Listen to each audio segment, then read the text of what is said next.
Hello everybody, it's Frank. Good afternoon. Today is November 5th, Election Day, 2024. You'll be seeing this on Wednesday. Today's video, we're going to go into be prepared. Where are you going with this one? Well, as the saying goes, be prepared, or if you're a Cub Scout, Boy Scout, I believe the saying is always be prepared. And if you think about it, you may not think you're a prepper, but you are. That's crazy talk. What? No. Think about it a little bit more, right? Do you go to the grocery store to buy your food items? Do you go there every day? you know, most people go once a week, right? So what you have at home, you have a week's worth. That means you are a prepper because you have enough for 1 week. Again, that's, small, right? Small.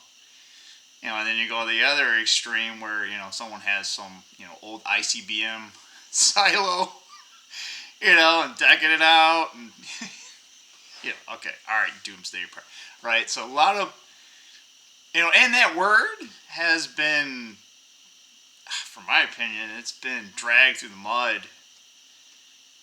I don't want to get into why and how, but, you just have to look at history. Recent history. Just not even probably 70 years ago. Like, how we lived as people in the United States during World War II, beforehand, and slightly after. A lot of people were farmers, and not everyone lived in the city. What we have, what we call bad prepping, that was like everyday life, especially during the Great Depression. People should really read history, and it hasn't even been that long. Anyway, so we're kind of building off some of the other videos that we've had in the past, the last couple of this, day 4 of the Economic Ninja Challenge, and that's why I wanted to talk about it today. And we can use being prepared for many aspects of our life. It's like you don't really think about it, like, but as a kid, you prepare to go to school, right? You get up, I gotta get things ready. Oh, there's a test, right? It's not like you just, some people gotta wait to the last second and try to study for it. But you still have to prepare, right? You gotta prepare. You prepare your food, right? But in today's context, I would like to use an example, and I have quite a few, so I might kind of do a Frank thing and kind of go from one tangent to the other. Might get a little chaotic here, but and especially I think it's kind of timely, especially after today. I call it be prepared for anything. It's like, okay, you got to sit down, right? It kind of going back to what we talked about. Like, you got to plan, right? You got to, all right, what could happen, right? You don't want to do analysis or paralysis by analysis and try to be prepared for every single thing, because not everything will happen. And again, I'll bring some of my mechanical engineering, it's called probability if you take a statistics class, right? You could have a variable, right? And let's say there's 10 different outcomes, right? That doesn't mean that every 10 outcomes has an equal chance of happening, right? Like, that's like if like rolling a 10-sided die, okay, fine. It's an each outcome is equally weighted, equal outcome.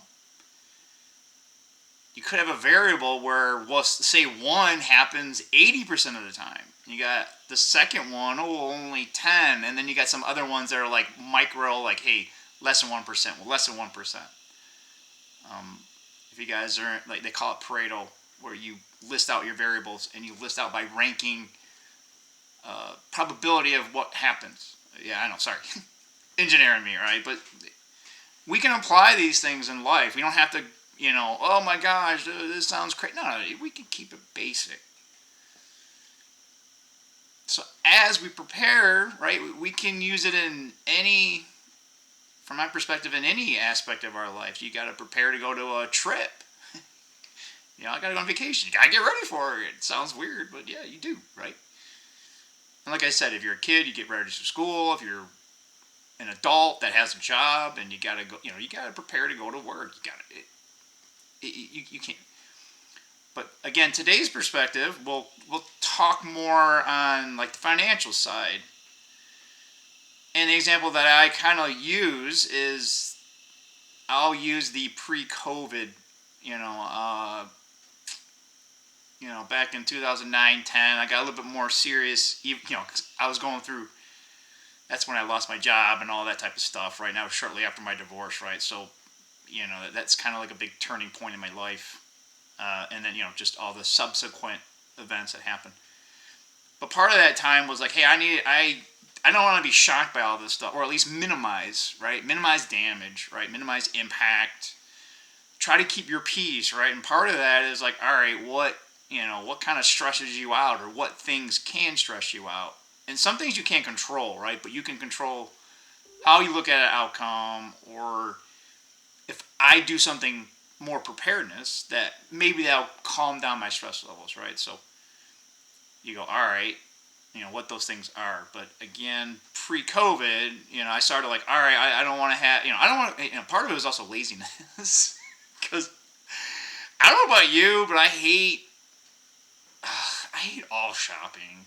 Like, grocery shopping in particular. And I don't go to Costco. No. If you drive and you have your own membership, cool, I'll go with you. But you're going to drive. You're going to buy. Too busy. Doesn't matter what day. So I go to Sam's Club, right? But even then, it's like I want to have all this stuff so that like maybe if I can go here once a month, that'd be my goal. Like, hey, just like what? Freak, that's great. There's some things you just can't have or for the most part, right? Like I only gotta come to this one store once a month, right? If I need a gallon of milk or something, all right, fine, I'll pay a little bit more, go to 7-Eleven, right? So that I don't have to go super far and all that type of stuff. So before COVID, that's what I was doing.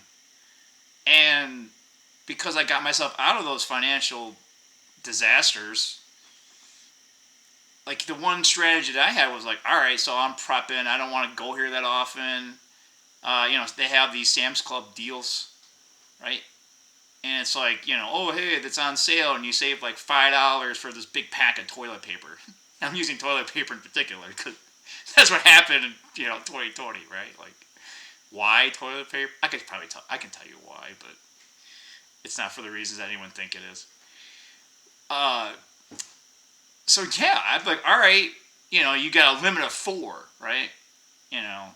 And before my ex-girlfriend lived with me, right, I was single, so I'd be like, all right, I'll buy 4. So for me, and I'm a guy, right? Like, we don't use toilet paper all the time, right? So 4 packs would literally last me like at least 2 years. I'm not joking. Like, if I buy one of those packs, like it's gonna last me a long time.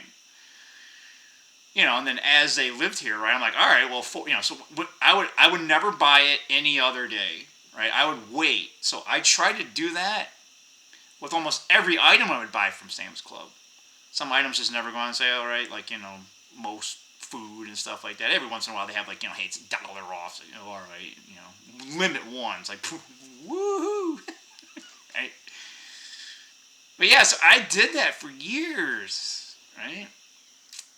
So when 2020 hit, I was like, I don't have to go there. And I saw these videos of like people, like I remember I just saw this video. I think it was, I don't know, it was posted on Facebook, but I think it was from Twitter at the time. And it's like they open, right, and they show this like, it's like someone that works there.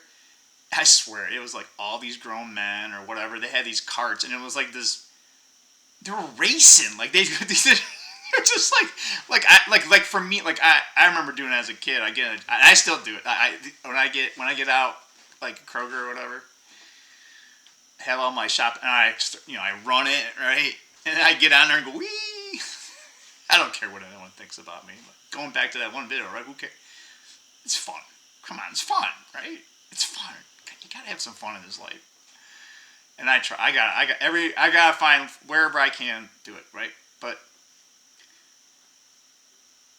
so anyway, I'm just like, yeah. So they were just running around. I was like, what the heck? Like, and then I see like, one guy's got like these two big, pallet, like just. And I'm just like, dude, like, that's gonna last you more than a year. Like, how long do you? I mean, again, right? Like, oh, I just buy it once a decade. Oh, okay, all right, yeah, sure, dude, shit. If you lived in a big property or something, you lived off grid. Okay, all right, maybe, but come on, dude, yeah. What are you gonna do? Try and resell it? Oh, the scalpers. We gotta bust down on people charging too much, and yeah, you see where I'm going. But anyway. So yeah, it was like, all right, like we don't even have to go once a month. So when I did have to go, right, at the time it was like you're going underwater sea diving or something, right? You hear, Luke, I'm your father, type of thing, right? Like, yeah, I thought it was comical, but. So I was just like, all right, well, I'll get this, get that, right? And I kind of knew some of these products, like right at 2020. I'm like, all right, people buying toilet paper, so don't buy that because I don't need it. And that's like why are you buying that? Like, if you're worried about like the quote unquote end of the world, that's no, no. Water, food, protection, clothes. Come on, like it's not even that hard, right? But. So anyway, yeah, I was, 2020, I was just like, like that part of it, right? Not the everyone turned into crazy zombie part, right? Like, jeez, oh Pete. We're so wrecked from that. We still can't even talk about it. Anyway, hopefully I don't get like this weird strike because I think I actually said the name, right? The cough, but whatever. Right. So. But yeah, we can use this in other areas in our financial life, right? Like, hey, we know bad times are coming, or at least we know right? Things are in cycles. If you think everything moves in a straight line, look at history. Heck, man, just look at past performance of like the stock, like it goes through cycles. They show a chart and they want to show it as linear, but it goes around and around. I can't do it here because everything's backwards. Yeah, so everything are cycles. I mean, like even there's a good book. That's one thing I might show you in one of my videos. Like some of the books that I read, that I actually highly recommend. I tell people, and they're just like, "Why are you reading nonfiction books? This looks boring. These look like textbooks." That's me now. My 18-year-old self would be like, dude, bro, are you crazy? Get on the Xbox or yeah, you change. You gotta love it, but so yeah, it's called The Fourth Turning. So it talks actually about it actually goes all the way back to the Greeks and how as people, as humans, we actually have to, right? We kind of learn the quote unquote hard way. And it's no longer a living memory, right? So people only live about 80 years, right? So that's why these time cycles repeat in every 80 cycles. And it may not be exactly the same, but you go through a very similar experience. And the people that went through the hard time, by the time the next time it comes, they're gone, right? So no one remembers. So collective society goes through it again, right? And that's why history was important. And then we can argue, oh, well, it's by the victors. And all right, but can we at least learn from it once in a while? So with that said, right, we know bad times are coming, right? I mean, you guys don't have to, just, you can feel it. People are getting laid off. They're lying to you left and right, right? I don't want to go into that, but, I could talk about that all day too. Bad times are coming, so let's prepare, right? Like, bad things might still happen to us, right? But again, remember I said earlier, we want to attempt, there's things that we can control that we sometimes just don't acknowledge that we can control. We just, everything's bad, so I don't want to do anything about it. Okay, well, you're going to be a victim. And then you're going to complain, everyone's out to get you. No, you just, here's your, actions and consequences, right? You chose not to do anything. So here it is, right? And people don't want to be held accountable. That's why we have that's why we are where we are. I want free stuff. What about the person that works hard, right? The person that works hard and they got, they don't get no free stuff. Anyway, but yeah, hard times are coming. So let's reduce our spending, right? Let's try to save money, right? Let's build up people call it nest egg. I call it reserve. Like I'm actually have a reserve, not like the Federal Reserve. I could talk about that all day too. There's a good book, Creature from Jekyll Isle. Read that too. Yeah, right? So there are things that we can control. Now, maybe it doesn't matter, meaning like it still happens to us, but we have to try. I mean, that's all we can do. We got to do the best that we can. So when things do happen, you got to look at yourself in the mirror, or at least I do. Some people just choose not to. They want to be a circumstance of a victim of their circumstances. And I'm like, no. Like, bad time, whatever, man. I'm going to fight tooth and nail on every little thing in my life, right? Or at least that's how I want to live my life, right? I don't want to leave too much on the table. And, and I hope yourself and other people that, see this, listen to this, I hope you take steps to go in that direction, right? We always work on that. We're self-evolving creatures. And that's how I look at it. We're always continually learning. Either learning from a bad thing or learning from a good thing, or learning from other people's mistakes. That's the most wisest thing to do, is not only learn from your own mistakes, but actually learn from others. So anyway, I'll maybe talk about that some other time. But again, I use that example of what that happened. But, I've been preparing for I don't know what's coming. All I know is the economy's been bad for a while, and I've noticed it's going to be bad. 2009 woke me up. 2010, I was like, nope, we're sandbagging. I've been sandbagging ever since. I call it sandbagging, meaning keep my expenses low as possible, and try to save as much money as possible as well, right? And try to find income where anywhere and wherever you can, right? Obviously, you don't want to be a criminal. At least I don't. Nowadays, I guess you get paid to be a criminal. I don't. Anyways, we'll talk about that some other time too, right? So again, I kind of take everything, hey, from that perspective, like I'm like super frugal. Like I'm like, hey man, I don't really need it. So I don't want to buy. I mean, I got kind of useless stuff here too. But in the same breath, it's like, well, why do I want to buy something? It's like it's almost like the more stuff you have, the more you're controlled by it. Right? I got 2 cars, and it's like, oh my gosh, it's like one's more, right, Camaro summer car. My other car, it's 15 years old. It's still going because Frank Wrench will talk about that too. But yeah, so wherever I can, right? I haven't gone on a vacation. Like I don't remember. I mean, I spent money on a vacation. Like for me, I'm just like, hey, vacation just means I want to get away from work, right?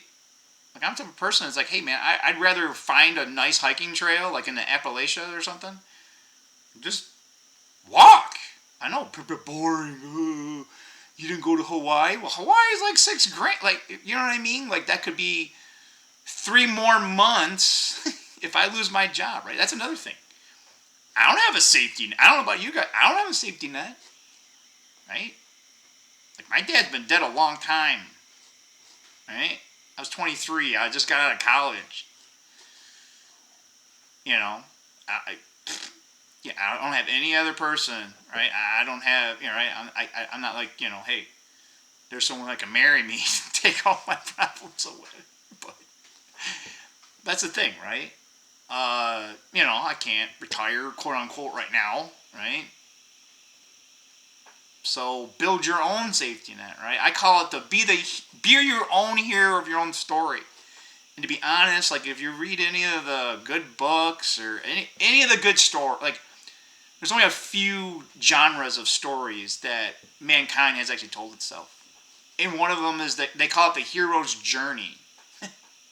And you've actually looked at it, like most of the popular stories, movies are based on that. So I encourage you all to be prepared. We know, and if you don't know, you do some digging. Okay, don't listen to the financial news. Maybe Zero Hedge, but people are losing their jobs. So what happens, right? People spend less money, and that's how it starts.